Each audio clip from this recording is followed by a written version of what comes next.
You're listening to the Main Event Moto podcast. Ooh. Producer Joe, where did these headphones come from? I like them. Nice. Where have we had these? Did you buy these? We've had them for a while. They're for the guests. Okay, well, they're warm on my ears. It's a little chilly in here for some reason. It's Mother's Day, Sunday morning, 8 a.m. And yeah, I walk in and there's these new headphones and I am stoked. So, thank you, or maybe an accident that I have them right now. Yeah, you just picked up the wrong ones. Oh, there's mine over there. All right. Who had their ears in these last? Nicholas? No, it would have been my buddy Shad on the main show. All right. Well, I like them. They're nice and warm. This is episode 163 of Main Event Moto.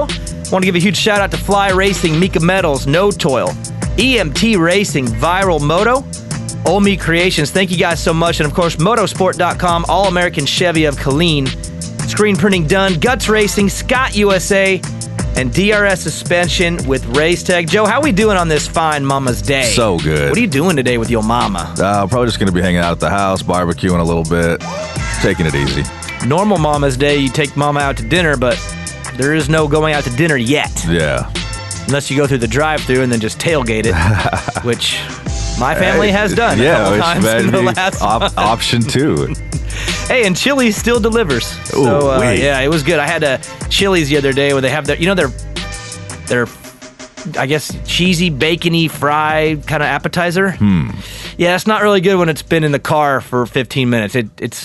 That's a fresh one only, so do not get that to go. Right. There's an art to ordering takeout. Some things can last the drive. Some things can last. Some things can't. Pizza can last the drive. Yeah. Chili's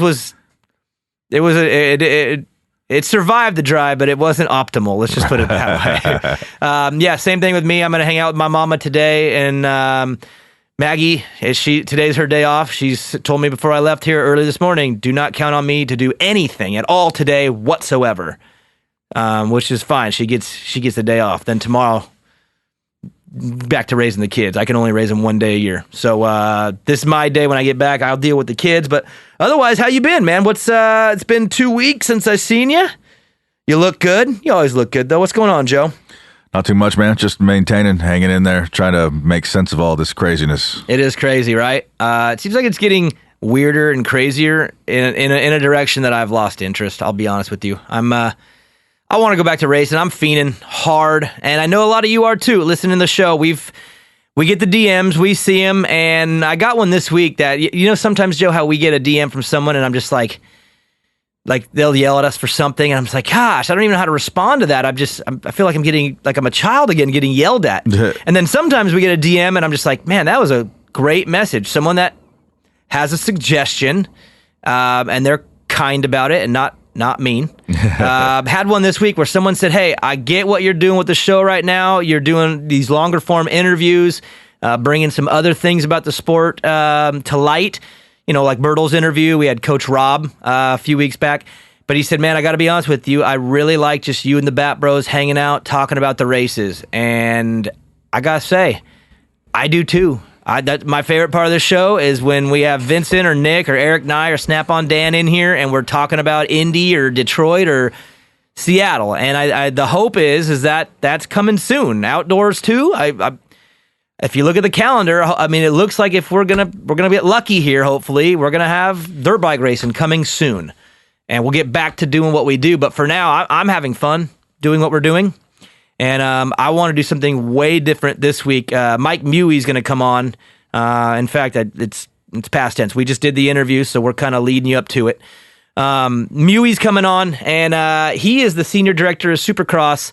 And I wanted to just talk to him about things that I know about Supercross, how it comes to be each and every weekend, how the schedule's built, the dirt, the marketing. I wanted to get him on to talk about all that stuff, and I feel this is the right time of year to do that. To give you guys a better idea of how this actually works. And I thought the interview was awesome. I know some of this stuff, but not as deep as I know now. And what stood out to you, Joe? The schedule getting put together, for me, it's obviously the TV side is what I'm most interested in, and just how the TV thing gets pulled off, mixing with live event. You got pretty much two shows going on at one time. You got the live event in the stadium, and then you got the television. They got to work together. He gives us some a better understanding on how that works? I mean, what stood out to you? The dirt and what goes into finding the dirt. That was interesting. Finding it, working it, changing it even. I was kind of surprised with that. You'll hear a little bit about on what happens with the dirt and what happens to it over time and where it's stored. A lot of I guess, and I said this with Muey, is you look at a computer, or right now, Joe, you're what are you watching? What is this? This is Call of Duty plays, like best plays. So you have Call of Duty, you have the game, you play the game, but behind that is how it actually works. The coding, whatever. Supercross essentially has its own coding too on how it gets put together, when the track gets built, how it gets built, and it's very strategic. And those are things that I've never heard about all the way. So I wanted to have him on to talk about that stuff. I thought it was an awesome interview, and I want to thank him for coming on. And yeah, but back to my point, we're going to get back to racing. We'll be doing, the Bat Bros will be back doing their thing as soon as the racing comes back. And I know you're missing it. Who we having on after the first race that's back? Who's going to sit right there? Oh, that'll probably have to be a Hobo Vinny special. Should we have them together? I think so, just to celebrate. So a Hobo Vinny recapping whatever race is first. Yeah. Hobo and Vinny together. Beer and pizza. Those ones always scare me ahead of time. That's the point. Because they're one-uppers. They are one-uppers on each other and whatever. Anyways, so yeah, we'll get to the Mike Miewy interview. Again, I want to thank the sponsors that make this show happen. Fly Racing, they got their new gear coming through. Just talked to JT, and obviously the summer gear comes out in July, August, whatever. JT and Max from Fly are going to actually come in studio, I think, June-ish. Mid-June, late June maybe. They're going to come in and we're going to break down and debut the new fly gear coming out. So pumped on that. Of course, Mika Metals. Use the code Main Event Moto for discount at mikametals.com. No Toil EMT Racing. Thank those guys so much. Viral Moto. I'm actually getting ready to send all of Evan's jerseys to Viral Moto to get their name and number put on. So make sure you check them out. Viral_Moto. Old Me Creations. Motorsport.com. We'll get back to the gift cards as soon as we do some listener questions. Probably on our next show. All-American Chevy of Clean, screen printing done. Guts Racing, Andy Gregg was on Pulp this week. I don't know if you know that, Joe. I don't know how connected you are to the Twitter. But Andy Gregg flew to Vegas, and he was on Pulp MX this week, which was cool. Glad he come on our show first, because our show is first in his heart. Better be. Scott USA, and of course, DRS Suspension with Race Tech. Thank those guys so much. Before we get to the interview, though, I got to say, we are in a competition right now, Joe. Yeah. Are you ready to compete? Oh, yeah. Okay, so we are on the RacerX network. So is obviously all the shows that Weege does. Steve Mathis at Pulp, he's a big part of RacerX. And they are running a special right now. It's 99 cents per magazine, $2.99 for 3 if you sign up by June 10th. And they actually made us our own link. Okay, Steve got his own, Weege got his own, we got our own. And I want to win this thing. I want you listeners, Motoheads, to go to this link and get these 3 magazines for $2.99. It's $3 total. All right. www.racerxonline.com/Blair. I don't know why they made it my last name when the other one is Pulp and the other one is I guess Weege has his own, but that's the link. racerxonline.com/Blair. Go on that link and sign up and get the 3 magazines for $2.99, and I'll just be straight up. I want to beat Weege and Steve's ass on this. So I feel like you guys can come through for us. Hell, you know what I'm saying? Yeah. I get the magazine every year for Evan. I lay in bed with him multiple nights a month, and we just look at pictures and read stuff, and it's awesome. So if you're listening right now and you got a little one that's into racing, get the magazine for the kid. Not even for you. I know you don't read. You just listen to podcasts, whatever, but the kids still read. So get it for your kids. Anyways, Joe, it's good to see you. Next week, if things go the way I think they're going to go, we'll have a pretty interesting guest. It'll be similar to this format, but it'll be an ex-racer, ex-Supercross winner who fell off the map completely and has agreed to do an interview. And if you'll have a hard time guessing who it is, but I think you'll like it. All right? So, Joe, see you next week. And here is the interview with Mike Miewy, the Senior Director of Supercross. Main Event Moto. There's a reason I run DRS suspension and Race Tech hard parts with Mika Metals chains, bars, and sprockets on Evans 65. First off, DRS suspension settings work everywhere. I haven't changed a clicker since I put them on. Maybe it's the internals from Race Tech that give it that extra something. American-made products with a 100% guarantee. You don't see that every day. Yeah, the DRS Race Tech combo works for me. And what can I say about Mika? First off, they've been with us since the beginning. The quality of their bars is top of the line, and Mika is the only chain and sprocket combo I run. Motoheads, get with the program. It's DRS suspension, Race Tech, Mika Metals. Say it again. It's DRS suspension, Race Tech, Mika Metals. Is that good, Joe? Yeah. I love when NorCal companies take the world by storm. Guts Racing seat covers and no-toil filters are made right here at home, but their products travel the country and world on some of the baddest dudes' bikes in pro racing. Who runs Guts? Too many factory teams to list, Joe. Who runs No Toil? Well, it's the only filter Chad Reed will run. Guts and No Toil make only the best. So visit gutsracing.com and notoil.com and step up your game, Motoheads. Look good? Check. Protection? Check. Fly Racing has had the gear game on lock for years, but the Formula helmet has taken Fly to another level. They didn't just make a high-quality helmet, they redefined the standard for the most important piece of safety equipment on a rider's body. Use your head and protect your head. Run the Fly Formula helmet. Then cover the rest of your body in Fly's Evolution and Kinetic gear lines. Easy decision. If you're a true Motohead, then motosport.com is your only choice when it comes to OEM or aftermarket parts for your bike. And when it comes to servicing your bike or giving it the punch you need to perform, it's EMT Racing. With motosport.com, you can get everything you need for your bike with great pricing and ridiculous speed on shipping. And with EMT, it's simple. Take your bike to the experts. 2020 is the year EMT takes over the performance world. If you don't know, now you know. Your bat bros choose motosport.com and EMT Racing, and you should too.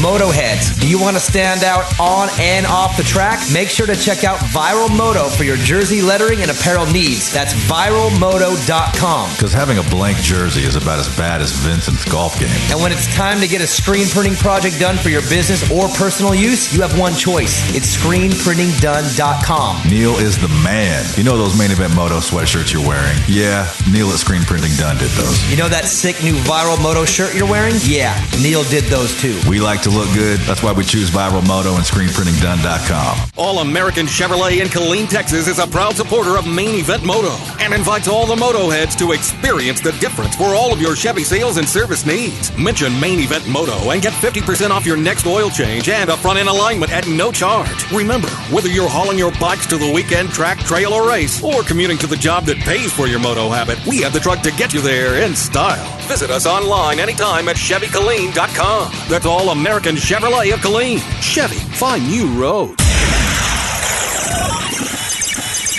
Main Event Moto Podcast.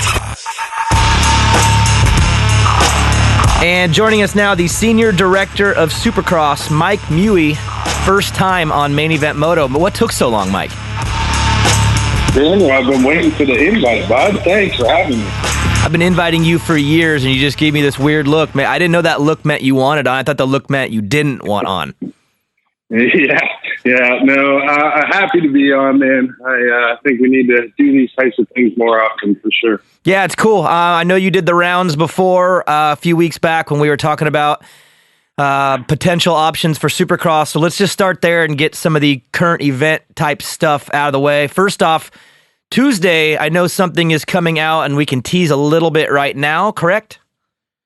Yeah. We're in some of the downtime. It gave us some opportunity to do some unique things with the riders. So stay tuned to Supercross Live's channels or RacerX or any of the major endemic media outlets for some exciting news coming out. Yeah, and I know what that news is, and I'm excited too. I think I'm excited. I don't know yet. I'll decide. I'll decide later. Secondly, racing. Cool. Mike, we want to race. We want to go back racing. Where are we? Yeah, and so do we. It's kind of fluid right now, the way everything's happening around the world. So, we're looking in a lot of different cities, having conversations with the government, both state and local levels, as well as the venues. Few different options on the table. in our conversations with teams and riders and everybody, they all agree. Everybody wants to get back to racing, but most importantly, we want to do it when it's safe. Still kind of working through some different angles, and hopefully we'll have some news here real quick. We're going to get into the schedule and how a Supercross schedule comes to be. We're going to get into that a little bit later, but I can only imagine when you're doing that, you're juggling different states, different counties, different venues. They all have their own way of going about things. I can imagine that even being more so right now, like with your conversations.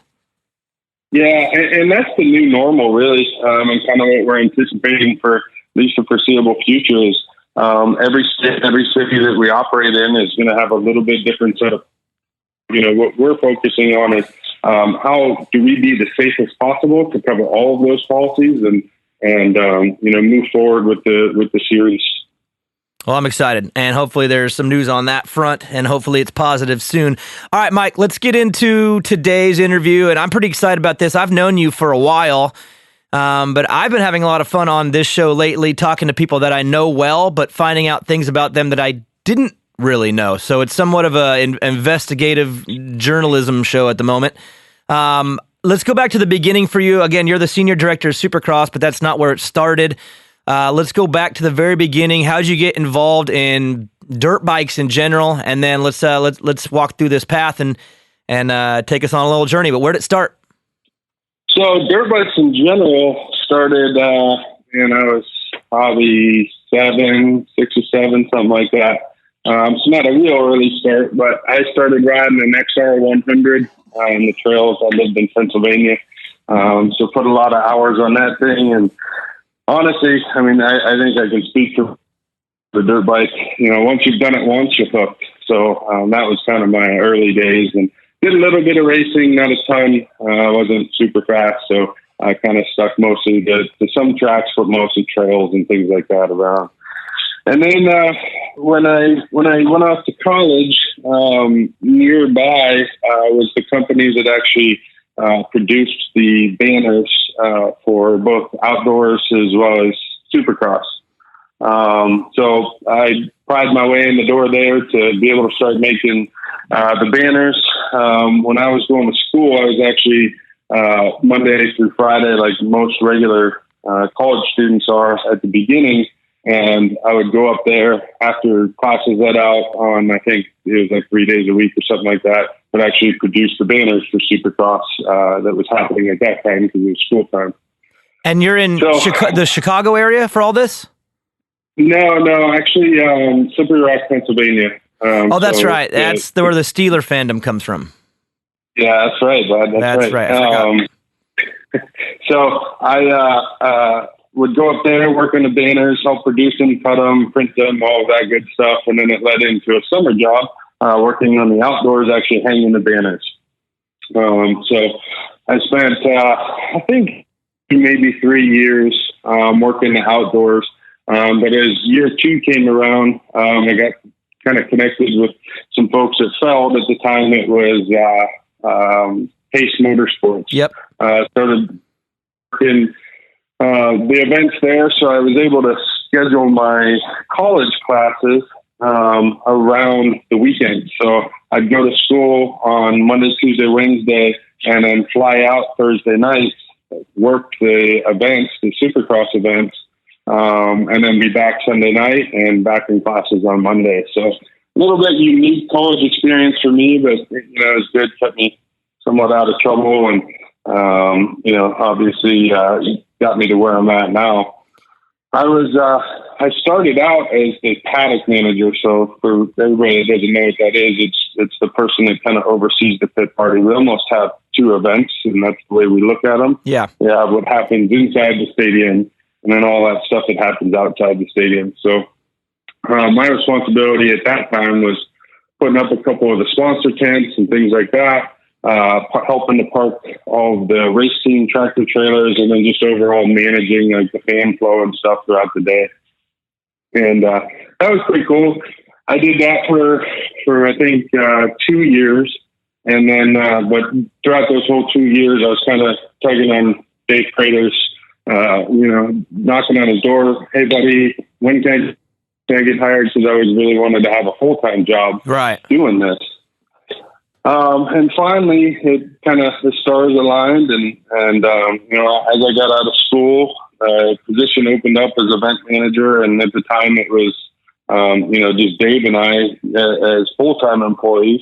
But I got that, and I was the event manager for Supercross for 4 years.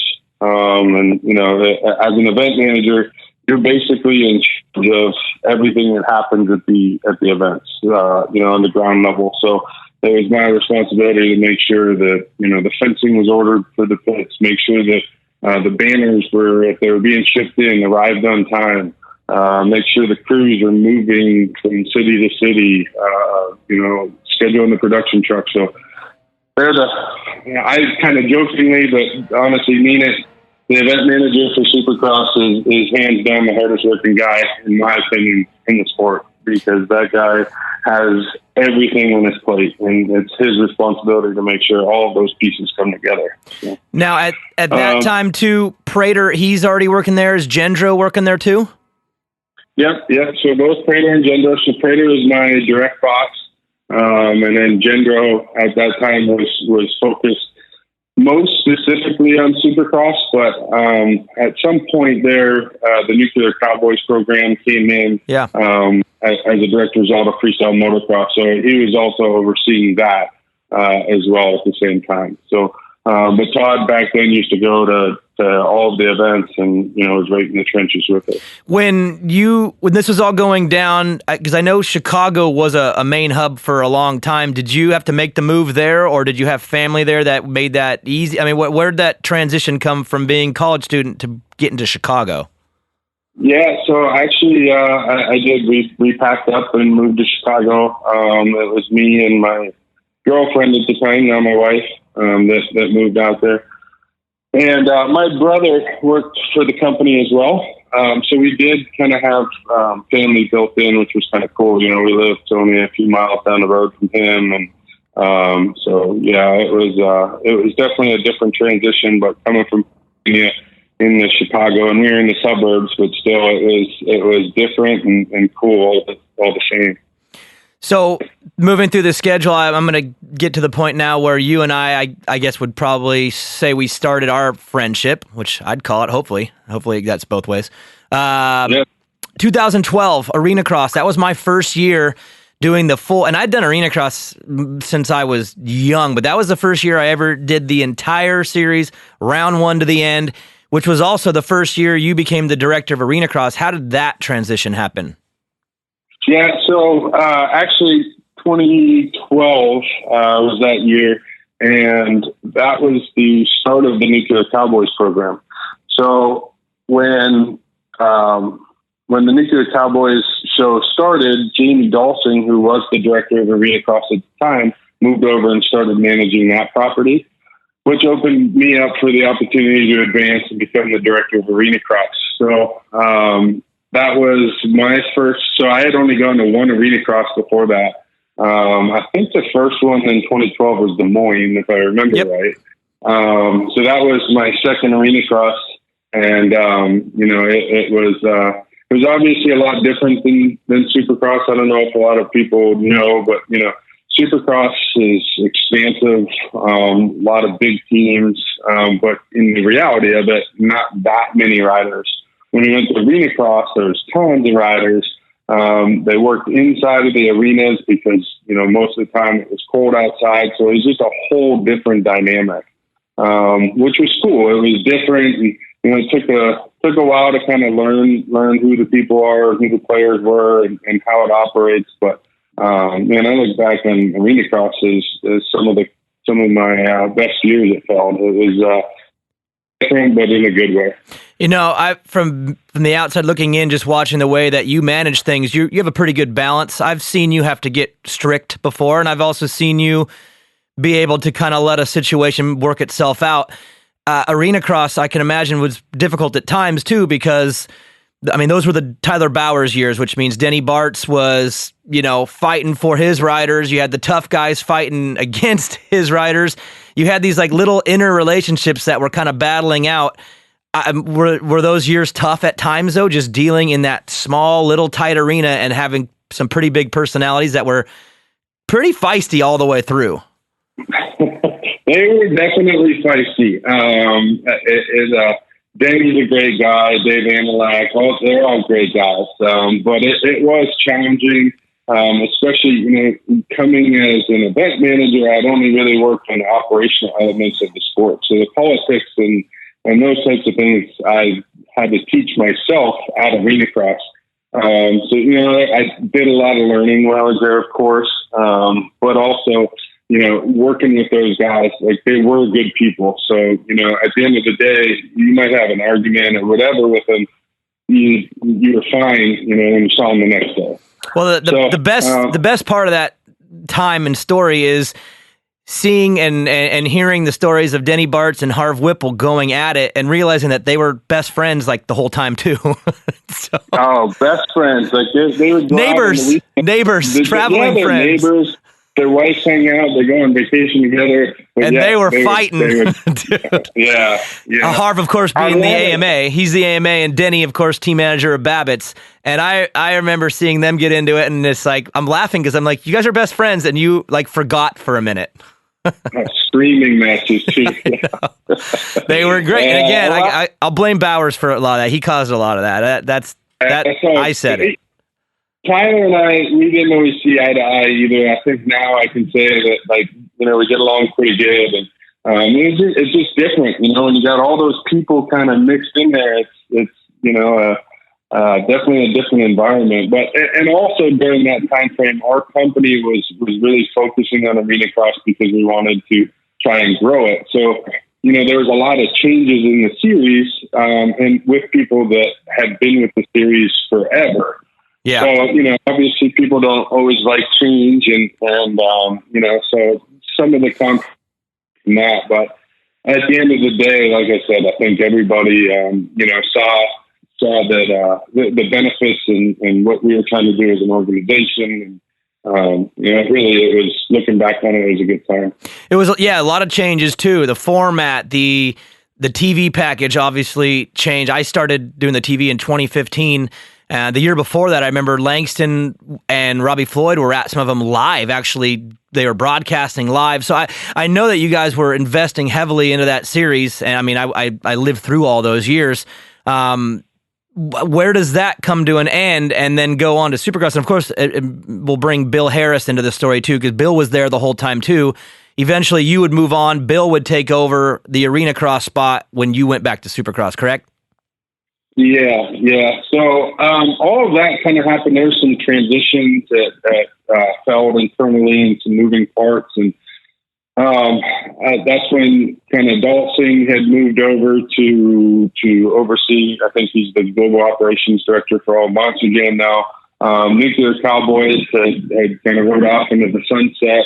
And, Supercross was continuously evolving. So that was 2016. Don't put a calendar up with this because I'm not sure of my dates. But I think it was 2016 that I moved over to back over to Supercross in my current role.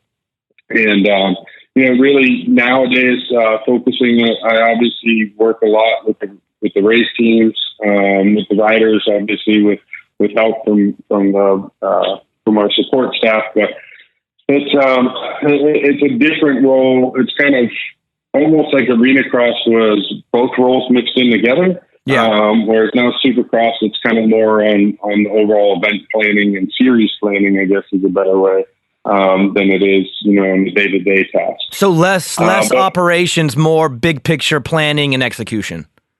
Yeah, more or less. Dave's kind of, I guess the best way to put it, Prater is our 5+ year strategy planning guy. I'm more up, implementation within the 1 to 2 year strategy and build out, as well as, working the coordination with race teams and all of the different players that make up Supercross is really what my position is now. And then, of course, timing wise, bringing it back somewhat current, we're going through a really challenging time, I'd say, worldwide and just in the sport in general. Your timing didn't work out on that one. You're in a pretty important position during one of the worst times ever. Sorry about that, Mike. All good, man. All good. I'm glad to be a part of it right now because I feel like, whatever the moves that we make now can position Supercross to be better and stronger in the future. So excited to be a part of it. And yeah, it has its challenges, but hey, that's what I signed up for, so. Hopefully some good can come out of it. Yeah, that's obviously the hope from everybody. All right, I want to turn things over to the sport of Supercross. So a lot of these questions I have, I know the generic answers because I've heard the conversations and the rumblings through the years and, just kind of, the after race dinner talk. So I kind of have an idea on a lot of these things, but I wanted to, I guess, bring them to light so that all the audience could have a better understanding of the back end of Supercross. And I guess the way I would kind of explain it is you're looking at a computer screen and you see everything. And that's what the fan sees when he's on the couch watching NBCSN for 3 hours or he's at the stadium. That's what you see. But on the back end, there's a lot of things that have to go down to make this thing run fluid. So I want to get into some of those questions. And the first one for me is, honestly, I'm still a fan. I'm like a little child, and I literally press refresh on the day that I know it's coming out. The schedule, it comes out every single year. There's always these changes, but there's also things that are there always. Anaheim 1 is there, Daytona is there, but the schedule is different every single year. And I want to start there. How does the schedule get put together? Like, I mean, how do you make this all work to where on that day when it comes out and the press release drops, there it is, we're going racing next year, that's where we're going. How does that start? It starts well in advance. We're currently looking 5 years out. So like we're trying to plan that far in advance. Now, that being said, we can't necessarily lock in venues that far in advance because they have, home tenants and other events happening. There's a ton going on at these stadiums nowadays. Back in the day, we were one of the few people to play in the stadiums. Now they have concerts or, they have trade shows or any number of things. So we look that far out, but the reality of it is, it really starts to come together over the last 1 or 2 years, that, we're starting to really hone in on, okay, this is what that schedule is going to look like. A lot of the things that we take into account, we have to start with what's the availability in all of these stadiums. Our company speaks with, I would say 98% of the stadiums and arenas, for that matter, throughout North America. And that, again, I know because Monster Jam, again, is part of the equation, right? That's why you have so many relations. Supercross goes to, 17 rounds a year, but you got some that move around a little bit, so 25 to 30. But Monster Jam, you're in little arena. I mean, you're everywhere, right? Is that kind of where a lot of the relationships start because it's so spread out? Correct. Yeah. And obviously our company has been in business for a long time. So it's years and years of relationship, right? That, are kind of playing. And a lot of these venues talk to each other. They conferences, just pick up the phone because they used to work together. When we go to new stadiums, it's actually surprising how many people we've worked with around the country that make up the staff of that new stadium. Right. So it is kind of a tight-knit community and that, we everybody kind of works together to put together the schedule. But the schedule, when we're putting it together, what we're trying to look at is availability. Yep. And then routing. So I have 18 tractor trailers that travel city to city. Each race team has, a couple typically. All of our sponsors have 2 to 7. All of the privateers are driving city to city. So every extra mile that we add adds to everybody. So we try to keep a unique route or a tight routing schedule everywhere that we can so that we reduce that amount of travel time. But we can't always do it. I'll use last year, for example. We had to go to St. Louis and then come all the way back to the West Coast. The reason for that was when in 2019, we had University of Phoenix Stadium that we were playing the second week. Well, had their football team went into the playoffs and had home field advantage, we would have had to move our date to Easter. round 2? Well, like literally cancel round or move round 2 3 months later? Exactly.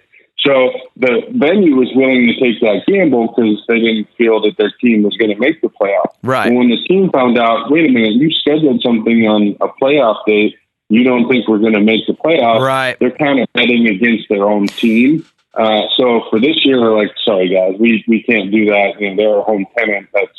That's not something that we're able to do anymore. Do you think that's one of those things too, where you've got season ticket holders, they're selling tickets, and if you're booking something on a date where there could be a playoff, it's almost like the organization is admitting to their own fans, like, we're not going to get there. And then how are you supposed to go and sell these season tickets and hype up your fan base? So do you think it's one of those things where they literally were like, look, we can't book that date. We just can't.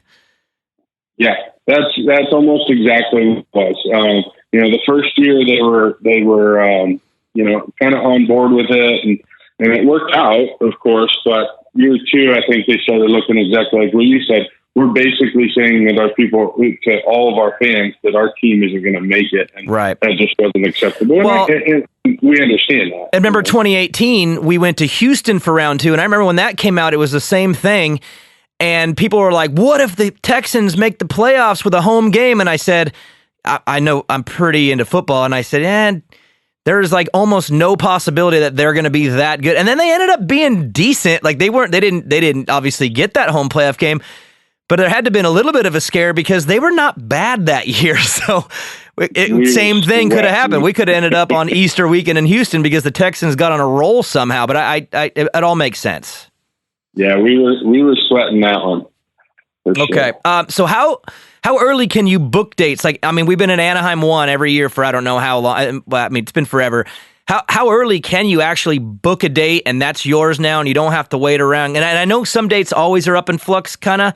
But can you, in the past, could you get Vegas confirmed way early, Anaheim early, Daytona? Like, how early are some of these able to just be booked? So it depends on the venue and who their home tenant is. So, for example, the NFL stadiums, the NFL doesn't release their schedule until what is it, like? Well, April. They just did this year's, like last week. Yeah, so, but it was delayed. So, I think it's normally a little late March, early April, normally.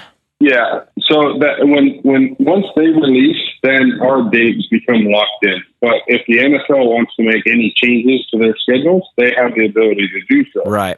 So at any given moment, we have to wait until that's finalized, and then we can move forward with ours. And then you can. So on a lot of these football stadiums, it's still you're waiting.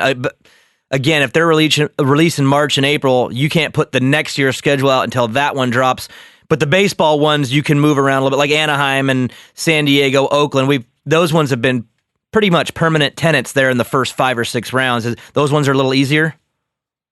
Yeah, well, they're not actually playing during that time frame. So it's there's open dates. Right, exactly. Okay, and then that's what makes putting the pieces together. Because Muey, in all honesty, I've hammered you many a time for the schedule release early, and you never give it to me, which is saddening. But I know you've told me that there are usually 2 or 3 dates that are kind of holding things up, and you can't drop it until a couple more lock themselves in. Like you can't release 14 of the 17 rounds. Is that sometimes what causes delays is when you're just waiting on that 1 or 2?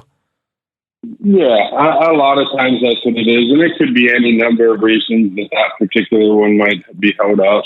But yeah, our goal is always to go on sale with all 17 at the same time. Okay. I've seen now for, I don't even know how long, but let's go say roughly a decade. The series goes back and forth from Foxborough in Massachusetts to MetLife, the Giants and the Jet Stadium in New Jersey. What is the method behind the swap with those? It's gone back and forth. We all kind of have a basic understanding, but what is the reason why you do the consistent back and forth between those two markets? So Supercross is 17 rounds.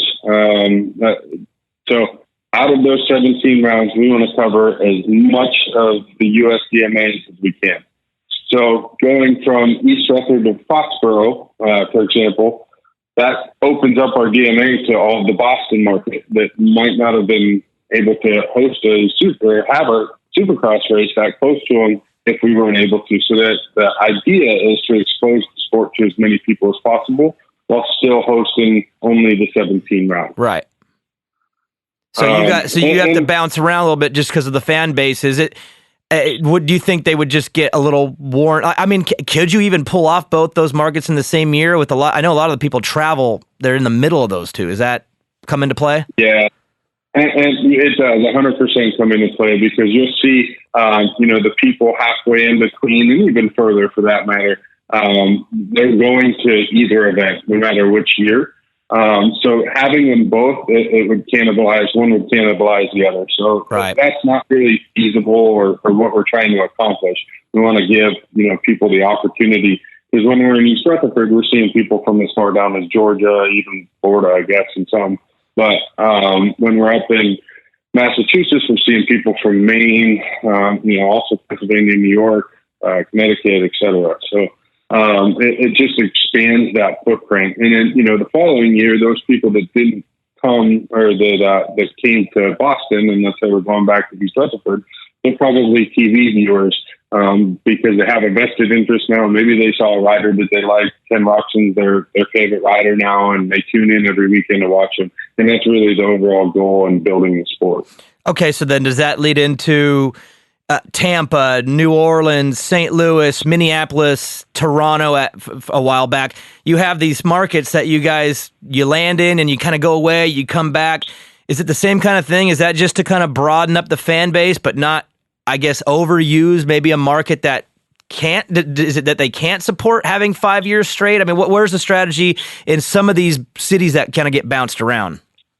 Yeah, no, it's exactly the same strategy, just expanding the sport, as far into as many cities as we can that we might not, play it in the past. East Rutherford and Foxborough is probably the most common rotator, but some of the other ones we try to rotate as around, especially in the middle of the country, as much as we can, just, again, exposing the sport to new fans.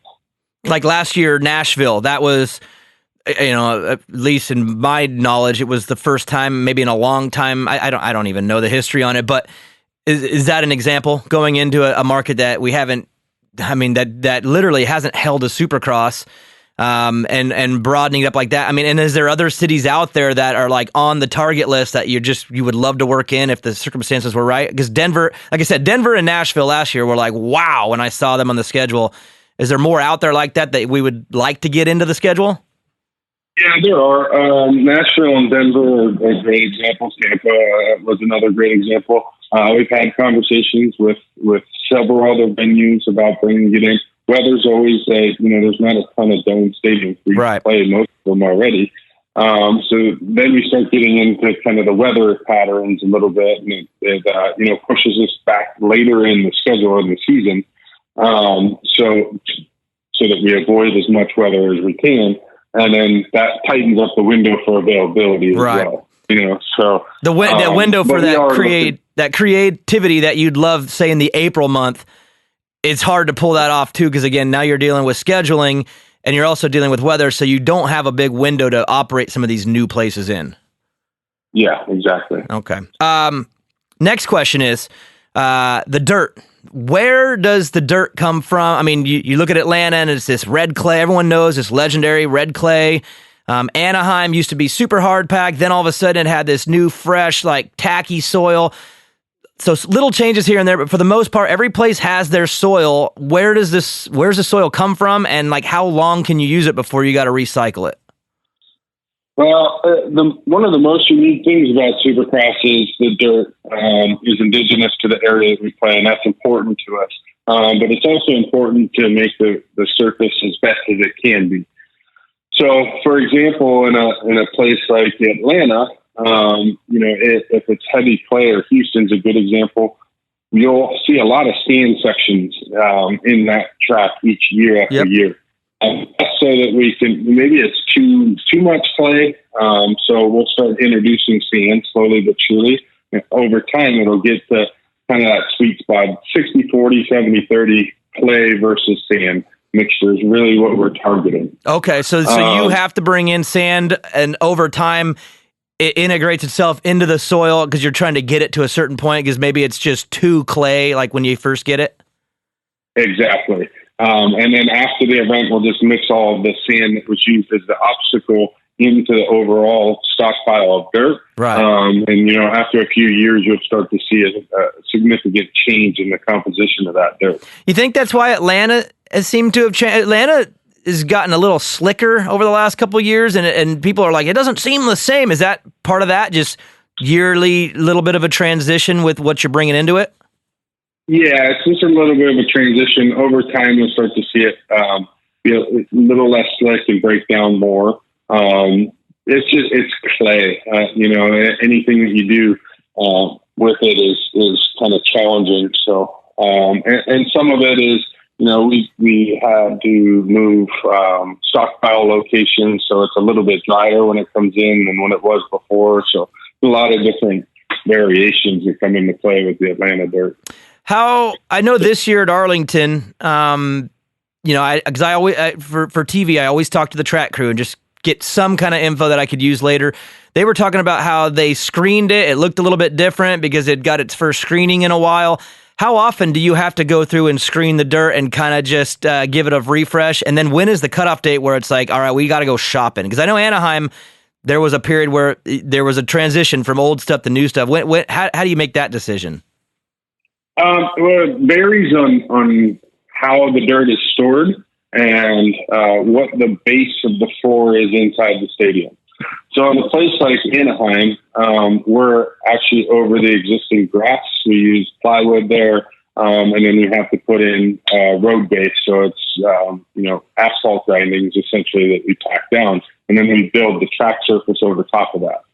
Well, every year, year after year, that we go in and scoop that up, a little bit more of those road grindings get mixed into the dirt. There's just no possible way not to do that. And then in addition to that, when we have a significant rain event, like we did at Anaheim a couple years ago, the bikes kind of mix in more and more of that asphalt. The trucks, because Monster Jam races there, mixes in more and more of that asphalt. So in Anaheim, you know, we have to screen it every 5 to 6 years. When we go to a place like St. Louis, for example, where we're over concrete and, you know, we're literally building the race surface over top of that, we don't get that contamination of the road base. So it'll last, you know, 10 years plus. On the flip side of that, where we store it matters as well. So in some markets, we have to store it literally, you know, on the road base itself that we would use to put on the floor, or we bring in road base. There again, every time we scoop it up, it brings a little bit of that road base into the overall, you know, stockpile. So there's a lot of different variation or different components that are brought together that determines how often we actually need to have it screened. The lifespan of it varies, you know, for a lot of the same reasons. But typically a stockpile lasts us anywhere from 12 to 15 years, but there's a bunch of different factors that are brought into that. Obviously based on each one. They're all individual. What about, like Prater told me a story a long time ago about how pretty much lucked out into this new Anaheim dirt. Remember, Anaheim was so like, I'm thinking of the Ricky, Chad, James years. I think those were the years. It was super hard. Maybe before that, maybe the McGrath, Ricky years. It was super hard packed, just like almost like Vegas was. And then all of a sudden, Anaheim is now tacky and ruddy and whatever. And Prater told me it was just luck of the draw. Construction site found the perfect dirt, and it happened to be like the best stuff ever. On almost like a lucky trip when you were just trying to find new soil, and ended up finding the best stuff ever. Yep, and that's honestly what happens a lot. So a lot of our local contractors in the area, like the trucking companies and equipment companies, will tell us, hey, I was at a job site, they got some good dirt, and I know you guys will need new dirt. And that's literally how it comes about, because obviously we're stationed in Florida. We don't get out to see all of the different places. So that's how we find a lot of it now. If we go into a market and we need dirt, or you know we want to replace, we'll actually fly out after having talked to some of the local contractors or some job sites that they might suggest, or people that they know, and you know, take samples and bring them back to the office, or have them ship us samples, and then make decisions based off of that. It's different everywhere. So, for example, in Tampa, the tailgate lot for the Buccaneers games, actually, we come in, we peel the sod off, we dig down into their their field essentially, and that's our dirt. And it's once we're done, we push it all back in the hole, resod it, and move on. Wow. So we find dirt. I don't want to oversimplify it because it is kind of hard to find the right stuff, and then you find really good dirt, but it has rocks, and then you have to have it screened, and that's quite a process. But Dan Allen, who's our director of track construction, is pretty creative and pretty resourceful at finding what's needed. Okay, next question.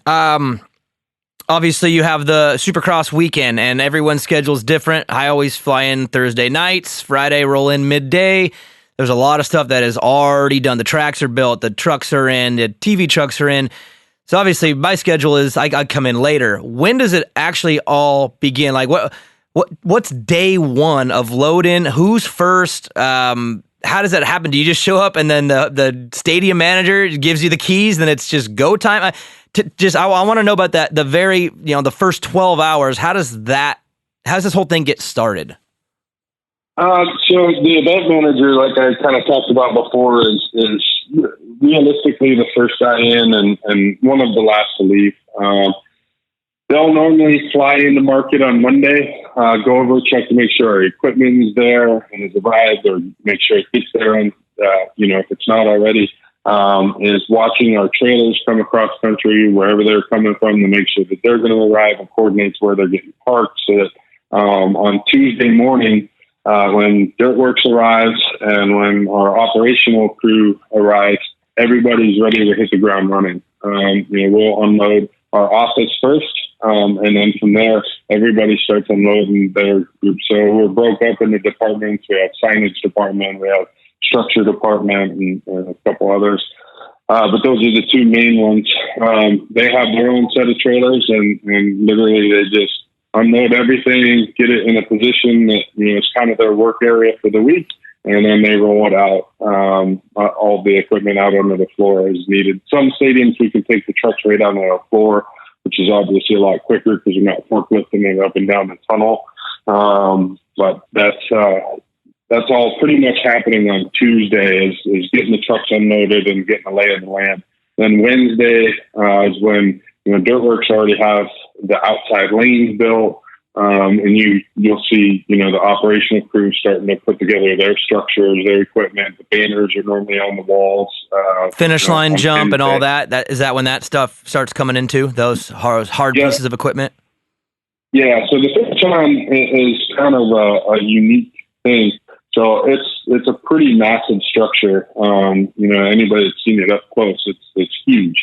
Because those LED panels weigh a lot. But so our guys will actually build it and leave it down on the ground. And then after that comes in the LED people, they put the LEDs on. Then it's self-motored. So we have chain motors that will actually hoist it up. And then Dirtworks comes in and backfills it. So that actually happens over a couple of days. Okay.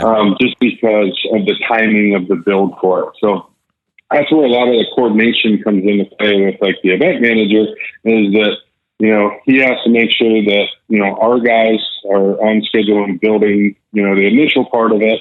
Then once that's done, he has to coordinate the LED guys to make sure that they're coming in to build it on time. Well, Dirtworks needs to be all the way to that lane on time so that as soon as they're ready, or as soon as the LEDs are on, it goes up, and now it's a giant wind sail with no dirt ballast. The Dirtworks has to come in and dump the dirt on it. So it's kind of a 2-day scheduled happening to build that. And then the podium, obviously we got a new podium a couple of years ago. It's a pretty significant build, in the manager's tower. That's all happening, usually on Wednesdays and then finishing up on Thursdays. Our goal is by 5 p.m. on Thursday night to be race ready so that Friday, which is press day, we can have the track available for any media. Everything looks nice except for, most of the day on Friday, it's washing the cuff locks, the banners, things like that. So you're starting to get get it ready for presentation, where before that it's mostly the build. And again, you're talking about a pretty strict timeline. I've just noticed that things seem to go off like clockwork. We'll be in the TV meeting at 5 on Friday. Boom, the stadium, the in-house stadium speakers are being tested. It just seems like everything happens on the same hour mark every single week. Is that because there's such a tight schedule that things have to land at their time so the next thing can happen? I mean, is there structure behind those times, or is it just circumstance that it seems like it's every single 5 o'clock Maxie's blasting speakers when we're trying to do our meeting? No, there is structure behind those times. So one thing affects another thing with everything that we do. So, I was kind of explaining how the finish line comes together, and each group or each department, has a part in making sure that it comes together. Well, it's the same way with like production and the in-house live event guys. So the venue they do a lot of unique things for Supercross. Like, for football games, they don't really have a podium down in the end zone. So they have to wire for that specifically. Mm-hmm. Their RF camera that they use for football, well, they don't have any other RF. Whereas with Supercross, we have, every team has a radio. The TV truck has their own RF and all of that stuff. So they're testing on that. So all of that is happening throughout the day. And then that's why you hear the test right at 5 o'clock is because, the house came together and got all of their stuff finalized and ready for the test. Race Day Live, who we also patch into the house and also take some of our feeds, they've come together. They're ready to go. So everybody's working toward that 5 o'clock test. And then that's when they test it. And if there's anything that needs adjusted beyond that, they still have, a few hours into the night if need be. So everything is set on specific schedules for each event. I show up again on Fridays. I usually go to the TV truck first, just say hi to everybody that's there. But it's already set up and going. When does a TV crew get in and start on the back end, getting the cables, getting everything wired in? Again, every stadium is different. I know Race Day Live, some weeks they have to run a very, very difficult system to make it work, and then some are super easy. So when does TV get in there, and what are their early responsibilities just to get ready for everything? So TV, the TV trucks will actually, we'll race in, let's say, Glendale on a Saturday night. They'll leave and go to California and do a hockey game on Sunday, maybe a basketball game or something on Tuesday, and then they come to Oakland where we're at on Wednesday, and we'll actually park them in their place on Thursday. So the TV truck gets into town on Thursday. We park, get it powered up, everything ready to go, so that when the crew comes in on Friday, they're ready to hit the ground running. So really the bulk of the TV setup is happening Friday. So, okay. If you're getting there Friday at 5, they've been like a little beehive of people just running around, running cabling, checking cameras. You've seen the TV compound. There's wires that plug into things. I have no idea what they even do, if they even do anything. So all that stuff happened pretty much throughout the day on Friday. Okay. Next question. I know this one affects you big time, and I'll reveal something that happened this year that was pretty cool. And I know you were in the middle of this. So we've in the past had issues where a live event in front of us on TV will go long, like a college basketball or hockey or something, to where the first 10 minutes of Supercross is not on live and everyone flips, right? Well, this year, I know that we've had circumstances where we've been able to work with that because we knew the window was smaller. I remember one of the races, we actually held the gate drop back 5 minutes because we knew a college basketball game was coming to an end and we didn't want to miss the first heat race. How hard is that for you specifically, juggling TV's needs? Because again, they want to push back. We want the first gate drop. Don't ruin this show. But you can't have live event just sit there forever. How hard is that to coordinate when you're dealing with the live event group and the TV group, which are both looking out for their responsibilities, and you're right in the middle? How do you, where's the cutoff? How do you even pull off that? And again, people watching don't know this is happening, but we're literally on the headsets, waiting. Boom, we drop, and the first heat race drops, and we get it all, but no one knows that it was majorly fine-tuned strategically to even make that happen. Yeah, so it starts in the summer months like now. We'll build out the formats as we start to learn what the TV schedules could be for those markets. And I'll talk with the AMA. I'll talk with Bondo, who's the producer for the television broadcast. I'll talk with Dirtworks, and then obviously our own internal staff. And we come up with the general format. And obviously that doesn't change usually too much from year to year, with the exception of when the television show goes live. But the actual time in between the races, we know what we need, and we try to work within that. Once everybody's in agreement on those, then Bondo, the TV producer, as the event is closer, literally the week of, will take them and plug in the specific contents that he needs to make his show for television. Then we take that back and look at it and make sure that it's still within close to the same timelines, and we'll build a live event format based off of that, so that we're synced literally second by second throughout the entire night. Right. So as soon as Bondo goes to commercial on the TV show, we have something going on inside the stadium. That way the fans never have downtime. They always have something going on. That's why they're there. They want to be entertained. We don't want them sitting there waiting and saying, "No, guys, hold on. We're on TV break." It's important to keep things going throughout the show. Right. So they're now synced up. But when something like a delay from another sporting event happens, it adjusts all those times, and we have contingency plans built into the shows that we can take out if need be. Okay. So when, for example, I think it was Oakland this year. It was. It was a weird one. Because I remember we still had to go live for the Gold app. So we actually started the show twice, and it's funny because people are flipping out like, college basketball's ruining everything again, and it's like, well, the Gold app's running, but we're running a long fat intro, and then Bondo gives the count, and then we're back in with another kickstart, and that's TV, and it's like, well, I remember when that happened, I'm like, that is awesome. Like, how no one knows that we literally did 2 starts to a show. I thought that was incredible.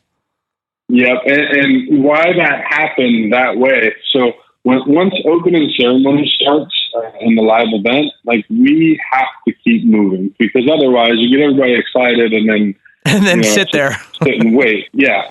So once opening ceremony starts, we have to go. Well, so opening ceremony is about 25 minutes before the first gate drop. So I have to know from Bondo if he thinks this event or the event before us on TV is going to run long. Right. So like he's at halftime of the basketball game.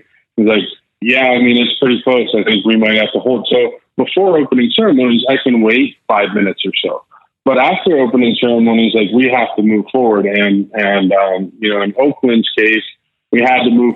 We started opening, and then the basketball game ran long. We had to move forward with the live event and keep it going. And that's why you guys had it. You come on live with Race Day Live, and then once the basketball game's over, you have to reset and introduce the new fans. So it's definitely a unique dance. I feel bad for Ralph and Ricky because we have our format. We're ready to go. They got their intro. It's going to go down to me and Will. We got our thing, and all of a sudden it's like, guys.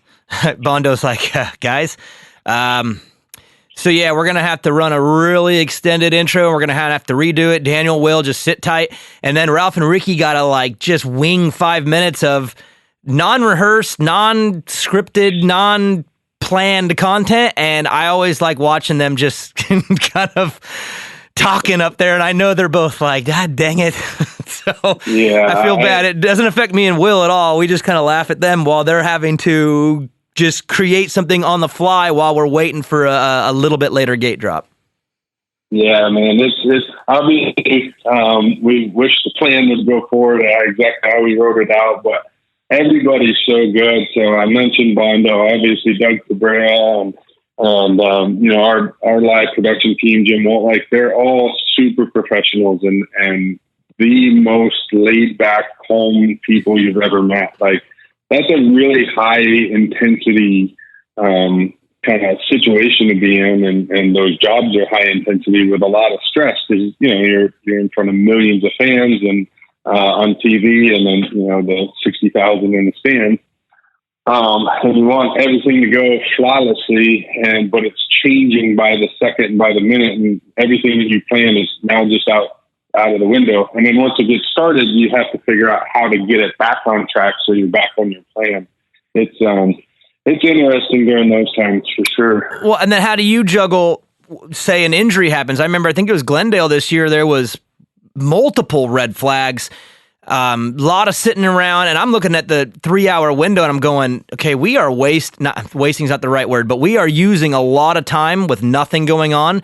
And somehow, like, I'm thinking we're going to run late. We ended up catching back up time.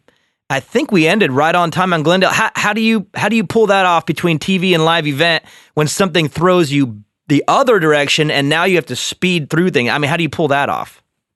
So those are kind of the contingencies that we build out each week before the show. So if we get behind, what could we, where can we make up time? And some of it is, you guys' interviews might be just a little bit shorter. There's a lot of different things that we can do to kind of make up that time in between to try and get back on track. And it varies from event to event what those things are, based on other obligations. Did we luck out a little bit on that one being a Triple Crown? Because I know that one there's more wiggle room in between. Would that not been a lot harder on a traditional format where there's more racing that has to happen? Because it seemed like Triple Crowns have a little bit more room to wiggle, sort of, I guess. The Triple Crowns do. There's a little bit more room to make up time in those events. So, I don't know that we would have been able to make up that much time on a traditional format. But like I said, the live production and TV production crews are literally, in my opinion, the best in the business at doing the things that we do. So they hats off to them because they figure it out more times than not.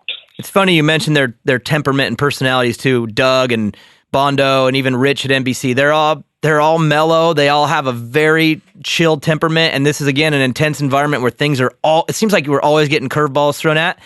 And they all just kind of handle it without. I never feel like a sense of despair with that. No matter whatever the circumstances, it always feels calm, even though I know it's not on their end. Yeah, they are too, man. I get butterflies before every opening ceremony, every event, everything, and they're good guys to talk to because if you're teetering on the edge, they'll kind of mellow you down for sure.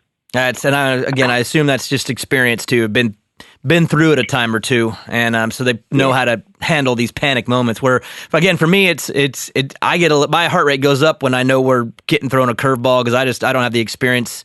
I haven't been through all these scenarios where I know you guys obviously. I mean, you've been through almost everything. My next question is on the marketing side, and I'll paint a little picture for you. I'll be at the hotel the night before, laying in bed, watching, flipping through the channels, and boom, comes on a Supercross commercial for the next night. Tomorrow night at, Indianapolis Supercross tomorrow, whatever.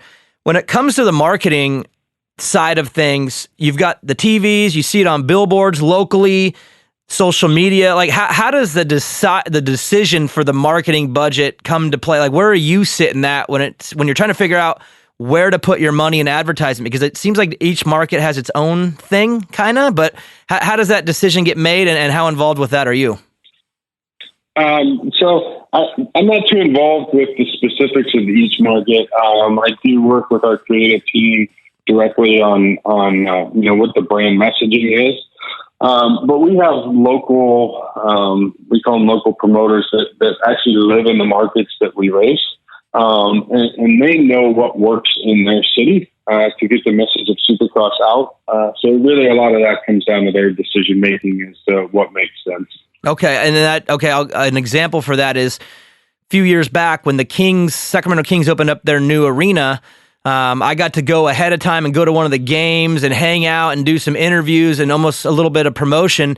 And there was a guy there who handled that market. Was that someone that worked for you guys?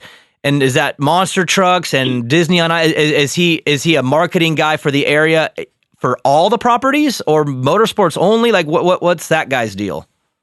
Yeah, so 90% of our company operates and works with all of our different properties, Disney, Jurassic, Munchkin, all of that. Myself and Prater, like we're unique in that like our sole focus is Supercross, day in and day out. So each of those promoters, like you mentioned, they're looking at all of the different brands and promotions. And obviously Disney on Ice messaging is going to be a lot different than Supercross. So, they're obviously picking where they're putting this material out, whether it's billboards or whatever, based on the different demographics targeted for those events. Okay. So again, he'll know that on Disney on Ice, maybe we need more billboards. On Arenacross or Supercross at that time, maybe we need more, we need to be having people on the ground talking to the media through the, through the stadiums or through the news outlets. So you're saying that this guy understands his market and treats each event different based on what he knows about his own market? That's exactly it. I mean, with Supercross, it's 18 to 34, whereas with Monster Jam, it's maybe more family. So he's going to target Supercross. Maybe I'm just throwing out stuff, but maybe on the digital side, because he knows that most of our fan base is heavily dependent on digital. Whereas the family side, maybe he's looking more at the billboards on the way to the beach. There's a lot of different things that each of them look at, but they really know their market well, and that's why they live locally. Is because every different market is everyone is different. Right. You mentioned kind of earlier about, messaging and branding. Again, Cooper Webb wins the championship. So the next year you got a lot invested in Cooper Webb as he's the character in this story. You got these other players, Adam Cincerello becoming he's a rookie.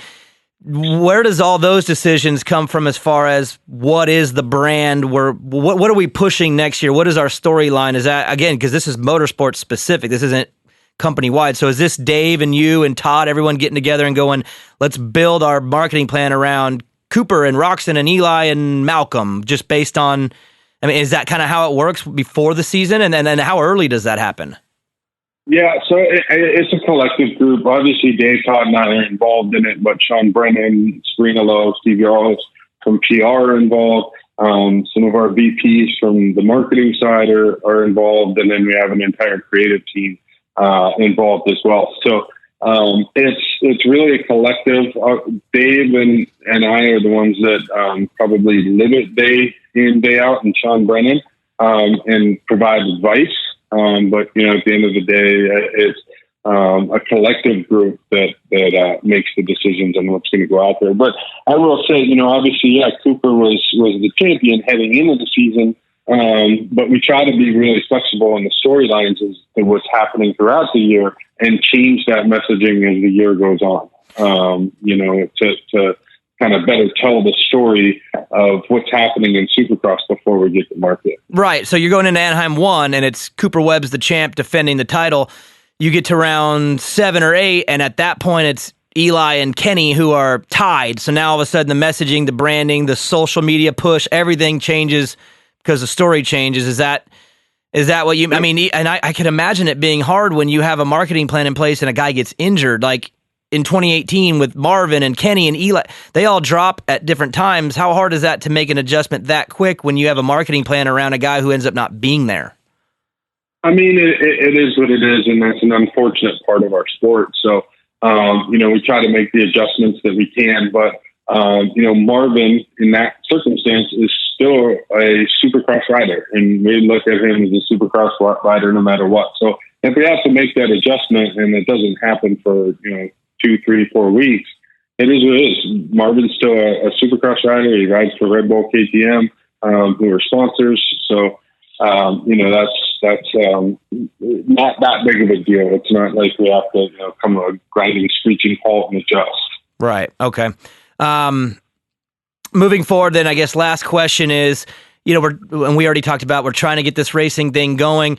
How do you think it's going to be harder moving forward? Like you kind of mentioned, just all this stuff, the scheduling, the dirt, with just the way we are right now, are you looking at the next 5 years and how we're going to have to adjust just based on what we kind of know what we're living in right now? I mean, it seems like everything's already complicated. Is it about to be worse as far as complications go? Yeah, it's going to be a different environment. Any way you shake it, in any industry that you work in, it's going to be different.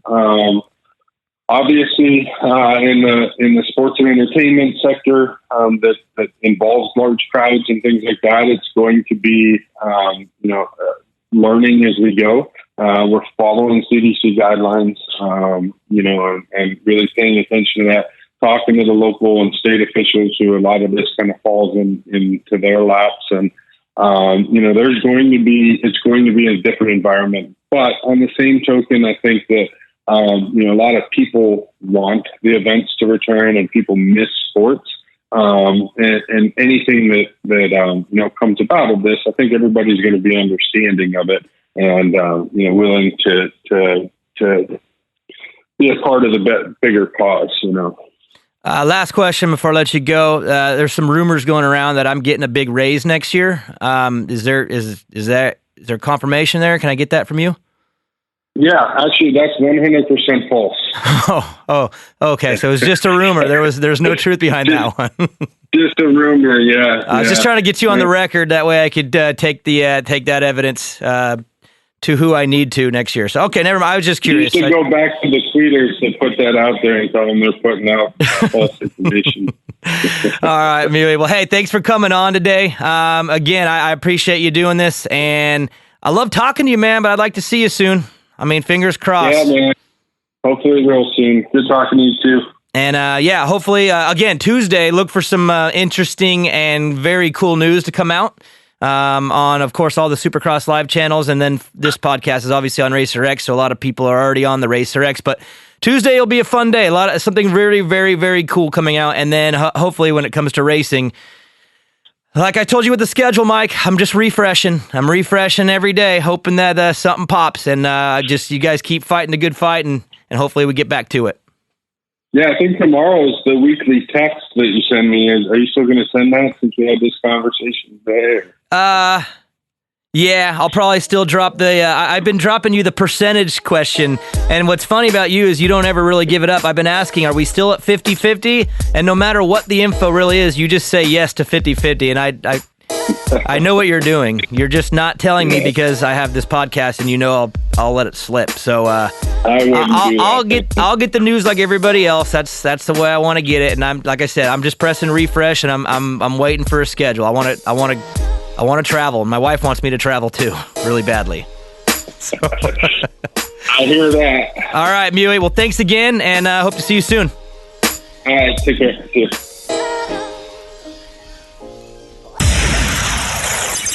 Main event mode. Screw it. You know it by now.